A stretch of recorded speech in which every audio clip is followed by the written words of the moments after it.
మిగతా 10 ఏళ్ళు అక్కడ రాజమండ్రిలో. అలీ గారు, ప్రీ రిలీజ్ ఫంక్షన్ లో మీరు ఏదో పవన్ కళ్యాణ్ గారు, మీరు చైతన్య చెవిలో ఏదో చెప్పారు, పవన్ కళ్యాణ్ గారు ఇలా కొట్టి మరీ నవ్వారు.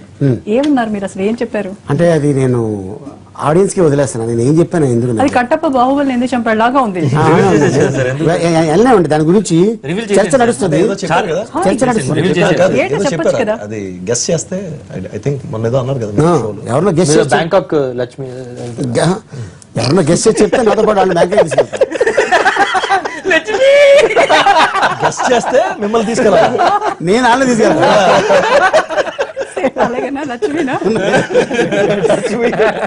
లక్ష్మి కాదు ఆయన.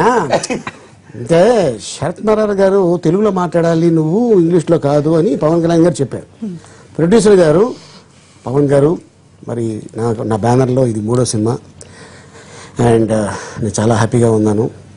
అండ్ ఆయన ఈ డ్రెస్లో చాలా స్మార్ట్గా ఉన్నాడు, చాలా అద్భుతంగా ఉన్నారు. హార్వర్డ్లో ఆయన హార్వర్డ్లో సూట్లో కూడా చాలా చాలా గ్లామరస్ గా ఉన్నారు. మరి ఈ పంచకట్లో డబుల్ గ్లామర్ గా ఉన్నారంటే నేనే ఉన్నానంటే కానీ కొంప తీసి మళ్ళీ పెళ్లి చేస్తారా ఏంటి? ఆయన పంచలో ఉన్నారు. చెప్పగానే ఆయన జగన్ ఉన్నాడు. కానీ